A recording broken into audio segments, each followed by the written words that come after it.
Eno ye program Kuuma Omutindo ng'ewagiddwa Makerere Industries Uganda Limited abakolera ebizimbisibwa eby'omutindo ebikolebwa mu nkokoto.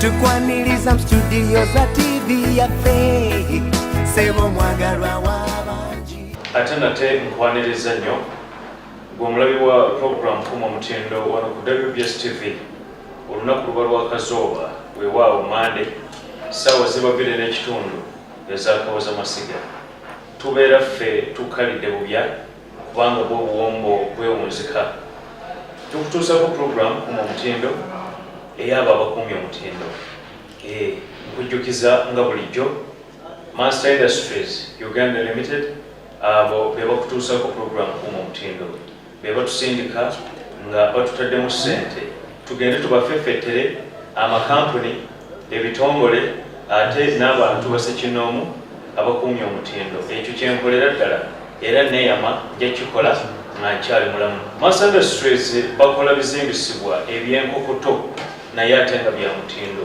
Gwe bw'olowooza ku kibayita okuzimba, ozimba kizimbe, ozimba luguudo, ozimba maka, kirowoozeeko ekifo kiri kimu ye Makerere Industries.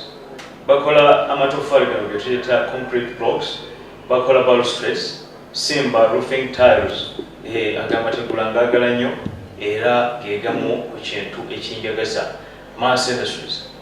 Bakola culverts, curbstones, fencing poles, naye nga bikolebwa mu nkokoto. Makerere Industries bali awo ebbanda otambula ebigere empa ebiraga ova Kampala beyolekera ku luguudo olugenda e Jinja ojja kuba obalaba ekipande nga bikwoleka kiri ku kkubo era toyingira munda wennyini awo wewali n'ekibangirize we booleseza bye bakola giyite showground yaabwe.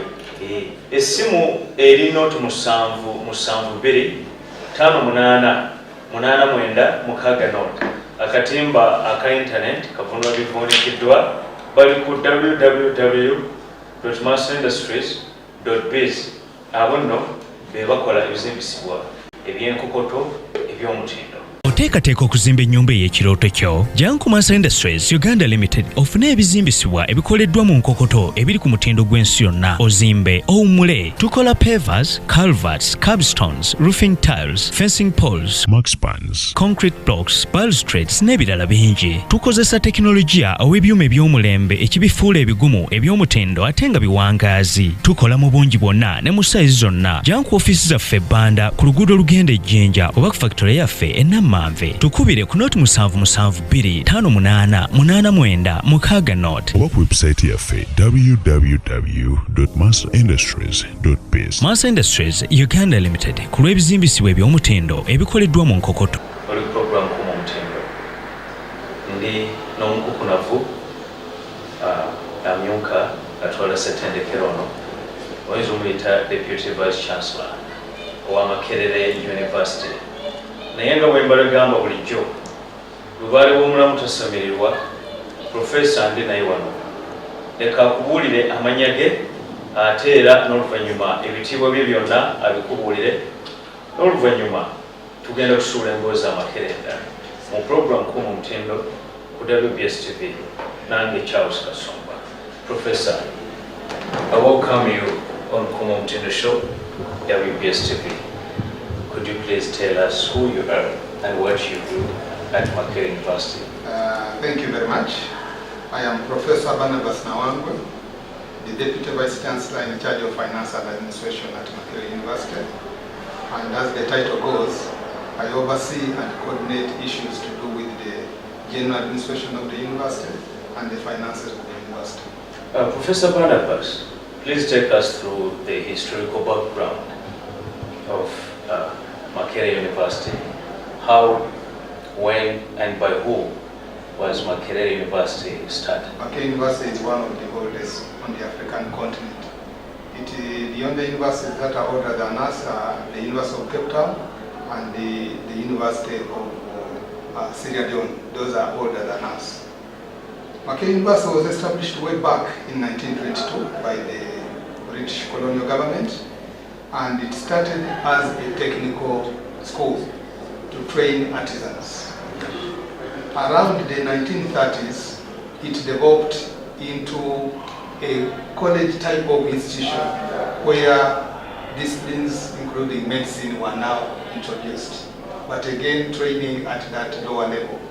It grew into a college of the University of London, and that's why we have things like college school, because Makerere University at that time was a college of the University of London, and it became the University of East Africa in 1963.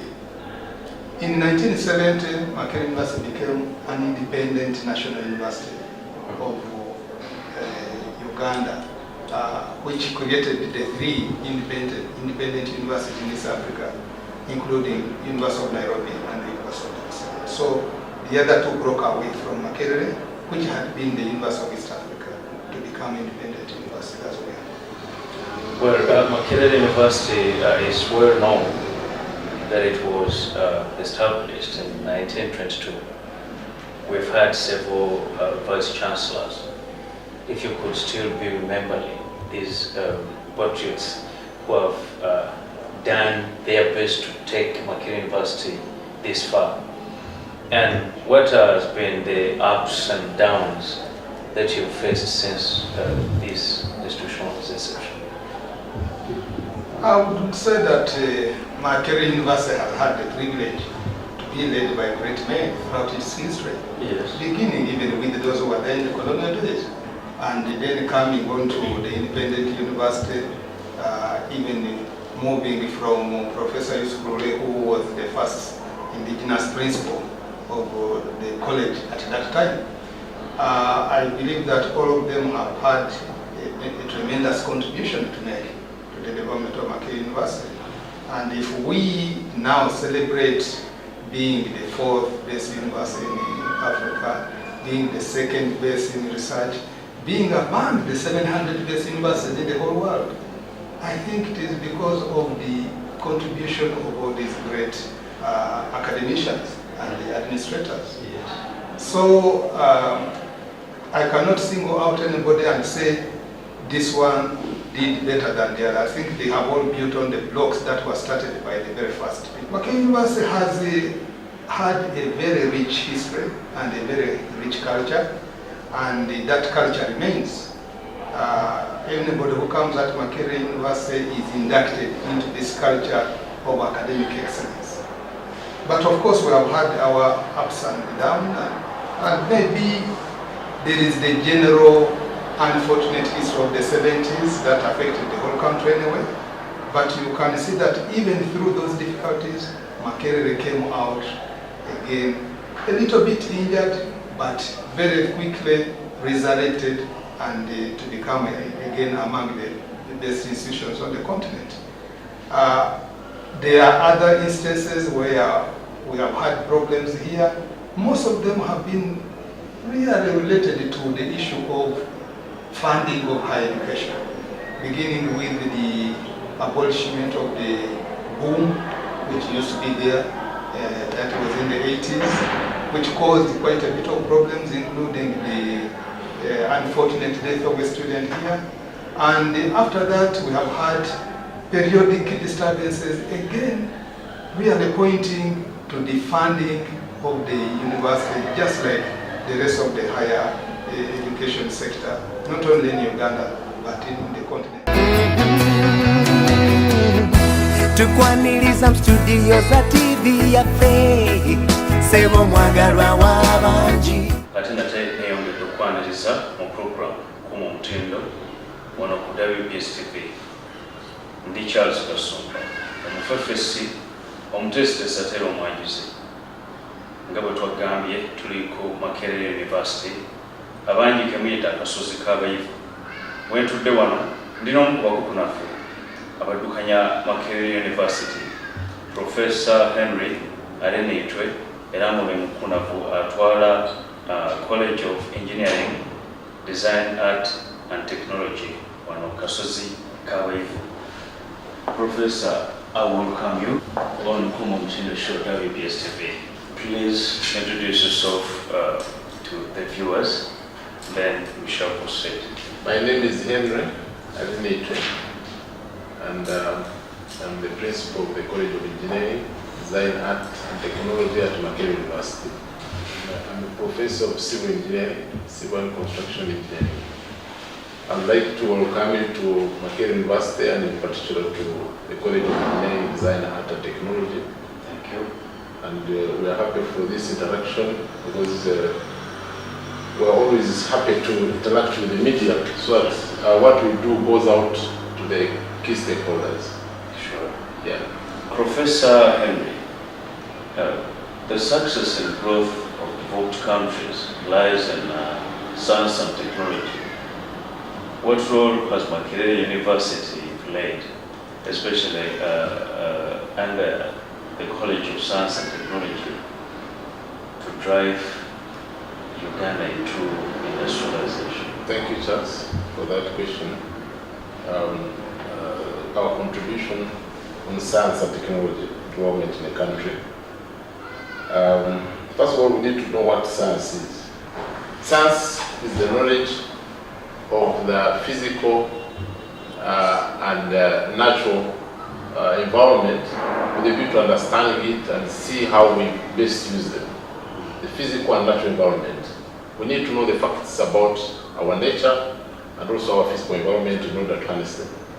That's what science is about, the knowledge about those facts. The technology is about the application of science. So when you see, having this name of technology, it means you are trying to use the science. Technology is about utilization of science. So this college, of course, is one of those that handles science and technology at this university. We're a college that handles engineering, the built environment, and of course also the industrial art. And those are aspects of science and technology. They have aspects of science and technology. So the major contribution that this college makes is the training of engineers, training of architects, training of planners, training of managers, construction managers, and also training of industrial artists. And those make significant contributions in science and technology. So that's one of our main mandates. The second is to do, of course, with the research. This college is also seriously involved in research in those areas of engineering, of built environment, and also in industrial art and design. Yeah, the third aspect, the third main mandate of this college and the need of the university, apart from teaching and doing research, is to engage with the public, to engage with the stakeholders, the public, about what we do. And so we have partnerships with a number of key stakeholders in the areas of science and technology. So this college has made a very big contribution in training engineers over the last 46 years. For the last 46 years, this college was started, the former faculty of technology was started in 1970. But of course, the Makerere School of Industrial and Fine Arts was started much earlier on. But if you're talking about mainly science and technology, then of course the focus is on engineering and the related fields. So it has been there for the last 46 years. So I've trained a number of engineers. Many of them are in key government, in positions in the government departments, ministries, in the private sector, in international bodies. Some of them are working outside the country. So that's a big contribution. Also, our former students and members of staff are the ones managing these new institutions, like the new universities that are coming up, like Sitema, the current Deputy Vice Chancellor in charge of Academic Affairs, is an alumnus of this college. When you look at Chambogo, the Dean of Engineering there is an alumnus of this college. You look at University of Ndeje University, the Vice Chancellor was the member of staff here, and Professor Ugujo. And he was also an alumnus of Makerere University. So you can see we made a very big contribution. And not just in Uganda, also in other regional organizations and institutions. olaba program kuuma omutindo ng'ewagiddwa Mass Industries Uganda Limited abakolera ebizimbisibwa eby'omutindo ebikolebwa mu nkokoto. Are you looking for genuine concrete building products? Come to Mass Industries Uganda Limited, the leading manufacturers and suppliers of genuine concrete building products in East Africa. We manufacture pavers, culverts, capstones, roofing tiles, fencing poles, mark spans, concrete blocks, balustrades, and many more, using modern high-tech machines for quality assurance to suit our customer need. We have them in plenty and different sizes. We're located in Banda, next to Banda Stage, 5 kilometers, Kampala Ginger Road. You can also visit our factory at Namave. Contact us on 0772588960. Our website www.massaindustries.biz. Dada watu yaganye yene. Banyini abagikola bulungi. Tugambe nti omukolo guno ky'ekyuma ne bagiteeka wano. Tandika mpola ng'ekisaaga. Kekai.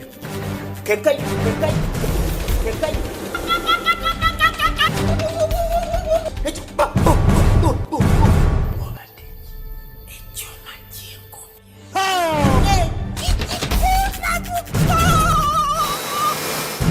Kawa nevaawo. Jaja nera kawa. Bakyajetegereza. Ekirisa kiri muli. Amaanyi gali muli. Naye nga bw'ogikwatako nga mpeweevu. Enjerwe balyoka bagiteeka mu bipimo. Neeryokebwa. Eyo y'eŋŋaano olw'olebwa gy'owulira. Eyo y'eŋŋaano entuufu. Blue Ribbon ekulibwa Master Grain Milling Company Limited abasangibwa Jinjanjeru Kayunga Road essimu not 393 28 not 478 Blue Ribbon enganda ya namaddala. olaba program kuuma omutindo ng'ewagiddwa Mass Industries Uganda Limited abakolera ebizimbisibwa eby'omutindo ebikolebwa mu nkokoto.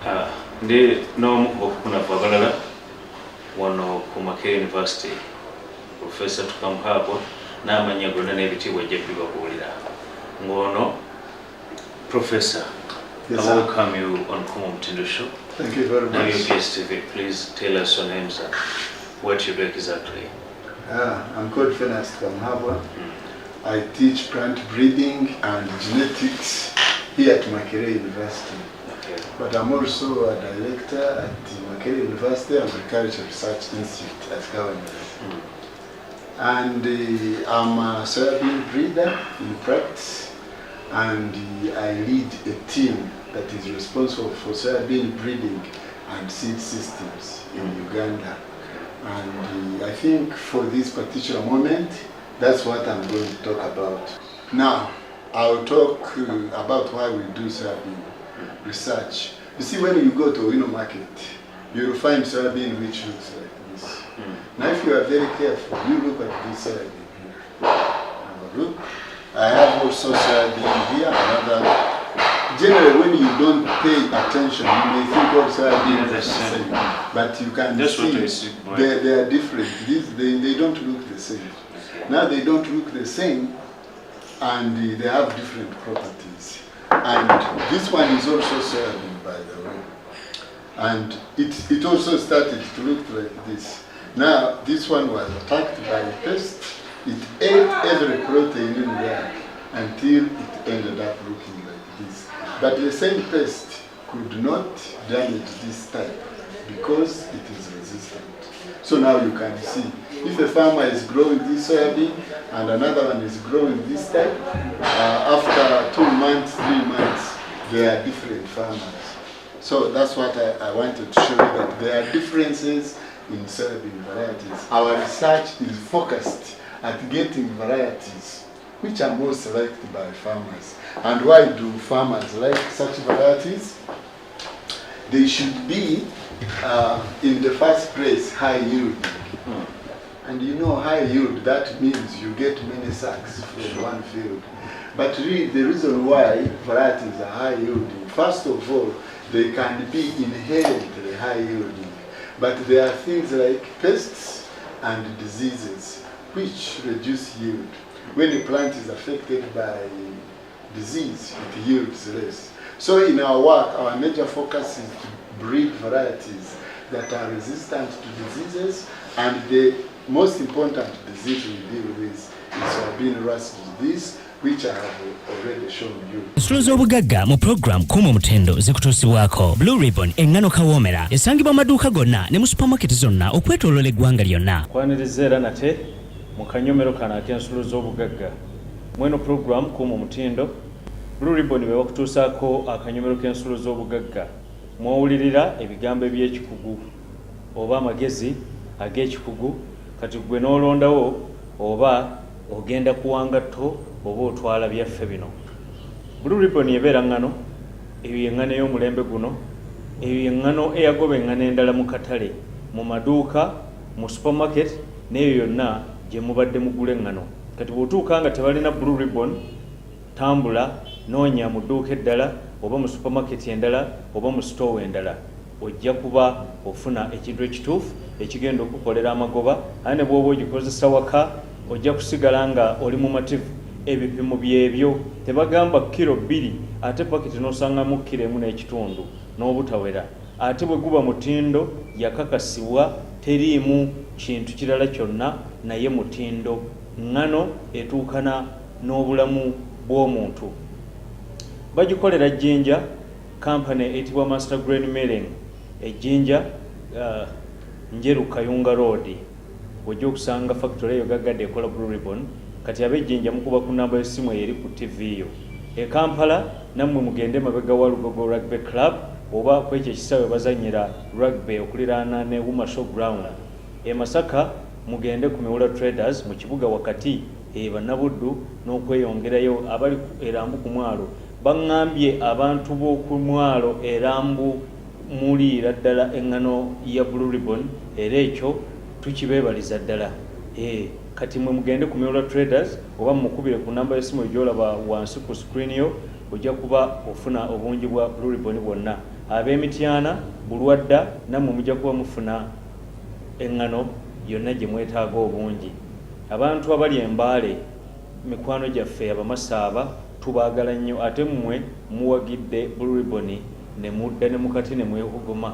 Mwami Opio Emmanuel oyo amawulire agatuusaako nti mulya engano ya Blue Ribbon muli mukirako abawendule.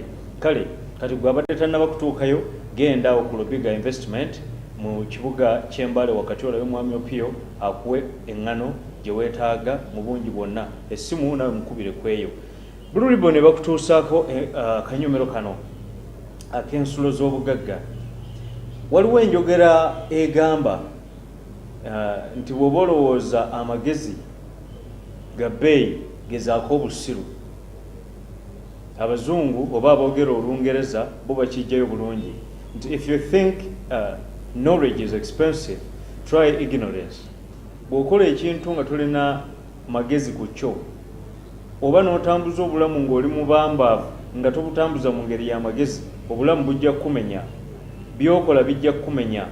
Bwe tukize eno mu nsulo z'obugagga, tojja kukola business nga tomaze kukola study ku yo.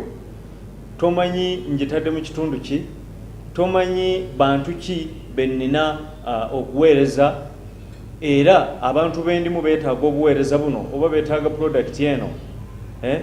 Bw'oba tokoze research oyo, bw'oba tokozeseza magezi, ndowooza obulamu bujja kumenya.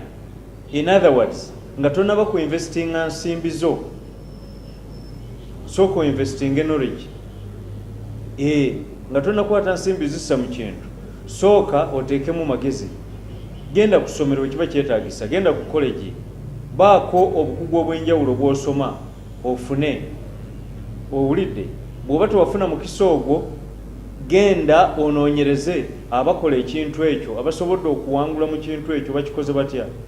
Mulina ekizibu, emabega kaawo twabaleetera Haji Center omukunavu wa Mirage Trading Company n'abagamba nti tonneekweka bwe tuba tukola ekintu kyekimu jangu neebuuzeeko kubanga nze nkiruddemu nkibaddemu ebbanga ddene era nja kuwa ku bukugu ku kyo kati kyeŋŋamba nange kyekyo nti sooka oinvestinge mu magezi tosooka kulaba bantu bakola kyokola nga abalabe bo banoonyeeko bw'omanya nti gundi alina ekyange oba ye abadde successful okunsingako oba kyenjagala okukola yakikola dda mukoleko omukwano tomufuula mulabewo okwo kwonna kubeera ku investinga mu knowledge osobole okuwona okuspendinga ennyo mu ignorance.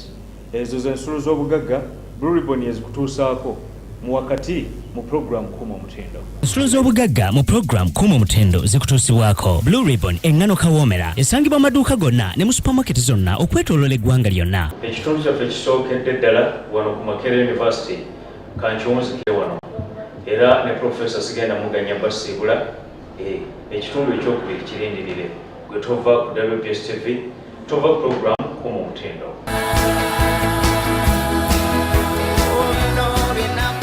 Program Kuuma Omutindo ngewagiddwa Mass Industries Uganda Limited abakolera ebizimbisibwa eby'omutindo ebikolebwa mu nkokoto. Oteekateeka okuzimba ennyumba ey'ekirooto kyo? Jjangu ku Mass Industries Uganda Limited ofune ebizimbisibwa ebikoleddwa mu nkokoto ebiri ku mutindo gw'ensi yonna. Ozimbe, owummule. Tukola pavers, culverts, curbstones, roofing tiles, fencing poles, Maxpans, concrete blocks, balustrades n'ebirala bingi. Tukozesa tekinologiya ow'ebyuma eby'omulembe ekibifuula ebigumu eby'omutindo ate nga biwangaazi. Tukola mu bungi bwonna ne mu sayizi zonna. Jjangu ofiisi zaffe Bbanda ku luguudo olugenda e Jjinja oba ku factory yaffe e Nammanve. Tukubire ku nooti 77258889 note. oba ku website yaffe www.masterindustries.biz. Dada watu yaganye yenye.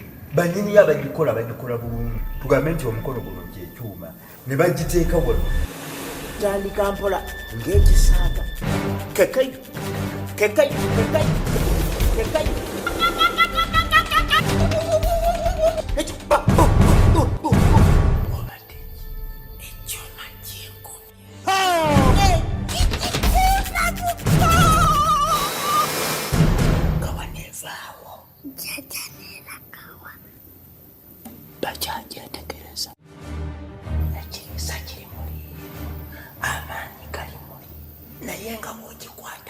Nga mpeweevu enjerwe balyoka bagiteeka mu bipimo nebyokebwa eyo yeŋŋaano Blue Ribbon gy'owulira eyo yeŋŋaano entuufu. Blue Ribbon ekolebwa Master Grain Milling Company Limited abasangibwa Ejjinja Njeru Kayunga Road essimu Note 393 28 Note 4 78. Blue Ribbon eŋŋaano eya Namaddala. Olaba program Kuuma Omutindo ngewagiddwa Mass Industries Uganda Limited abakolera ebizimbisibwa eby'omutindo ebikolebwa mu nkokoto.